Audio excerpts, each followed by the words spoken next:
I've had a special request from Alyson Mackay for these hoop earrings. I'm using 1.6mm aluminium wire, but you can use any wire.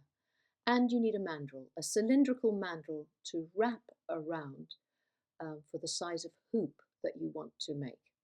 So wrap the wire around and leave some extra, so it's about 1.5 times the circle. You can see there's an amount on each side. So it's got to overlap. And do that for the second earring. So 2 of these frames. And I'm using aluminium because it's so light and it's just nice and thick but light for this type of project.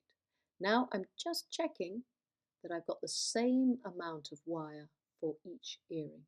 So if I put them against each other, you just trim off any excess, and now I know they're both the same.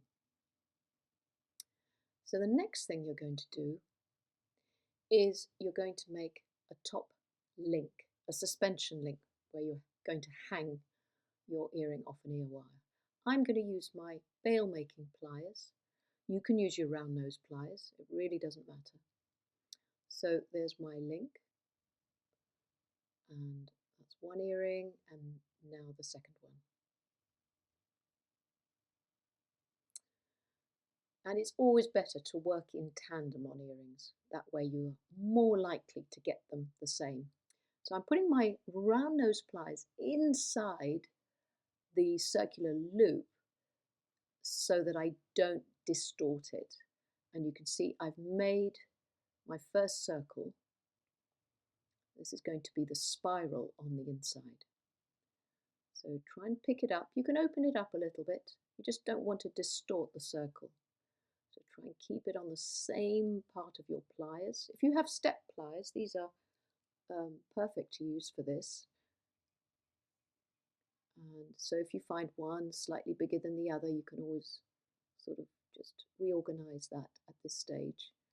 But really your ears are further enough apart not for that to notice. And now hold that circle firmly in your flat nose pliers and carry on spiraling it up. But keep it an open spiral until it sits just under that top link. So you want to do that on both. So here we go again for the second one. So it's just under that top link.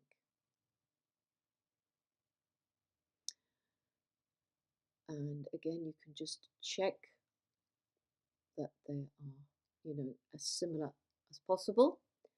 Next thing to do is to get a little bit of binding wire. So I'm using 0.4mm, and I'm going to cut 2 lengths, one for each. You want about, about 5 centimeters or so. And you're going to use the center of the wire first, put it through into the spiral, and then up through the hoop.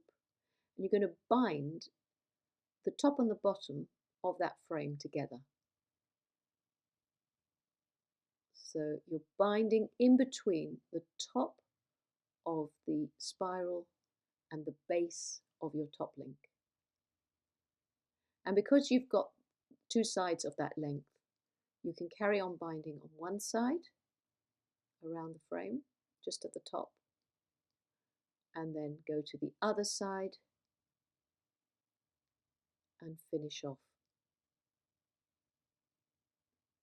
And that will hold that frame together so that it's one. And just scooch up any loose wires, make it nice and neat. Now you can put it onto your steel block and very, very gently tap it down where you've done the binding. And then where the base of the spiral is, you can spread and work harden that base, because that's where you're going to hang or suspend your bead. You see how it's flattened and spread and work hardened. So do that on both. Now I'm using these little teardrop beads, and I'm threading 0.6mm wire because they're top drilled and that's the only wire they'll take. So I'm threading it through. I've got a short end and a long end. I'm going to cross the wires over to sort of form a little triangle at the top. And then I'm going to straighten the longer length so that it comes central to the top of the bead. And now I'm just going to wrap that short end around the long end just once or twice, not too many times. And that secures it. And I can cut off the excess and neaten up any spiky ends or jutting out bits so it doesn't scratch.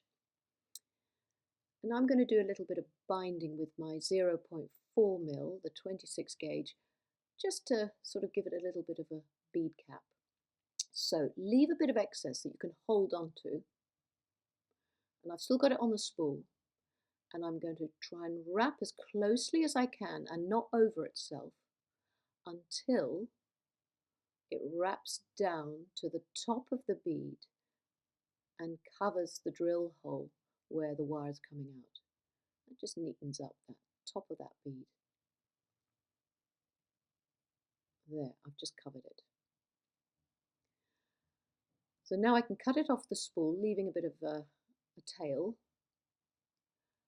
I'm going back to the top of my wire that I was holding, just get rid of that.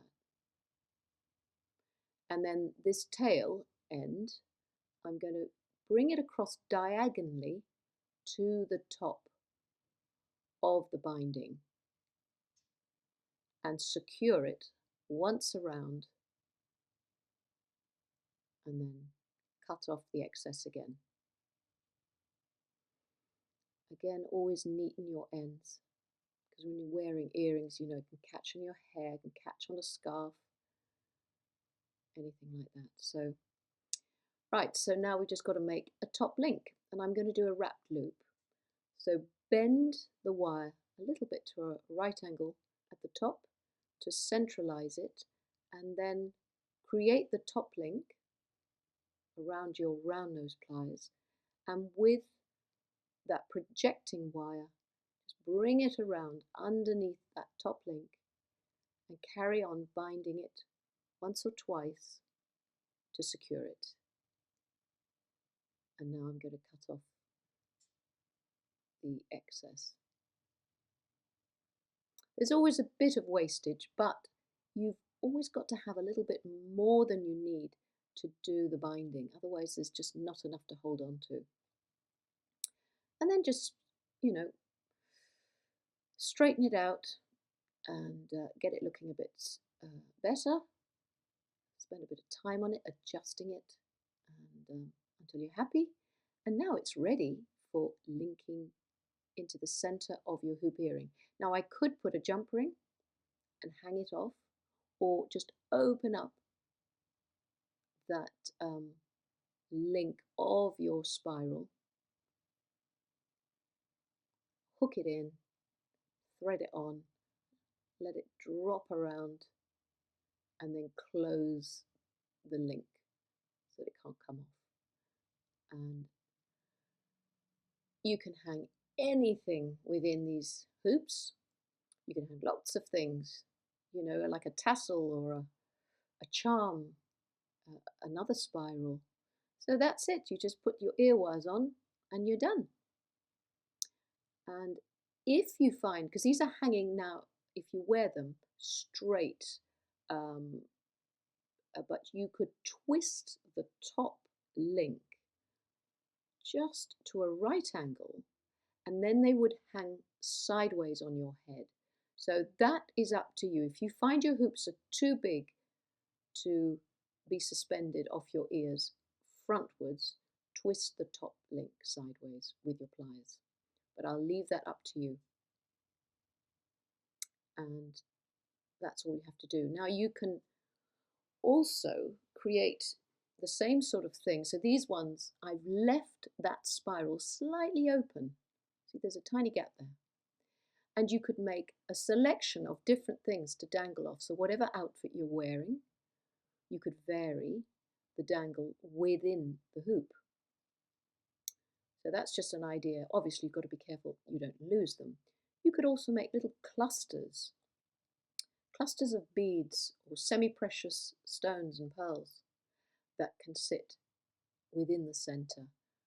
So the amount of variations on this theme are endless. And you can also bind beads around or on the outside of these hoops, but I'll let your imaginations go wild.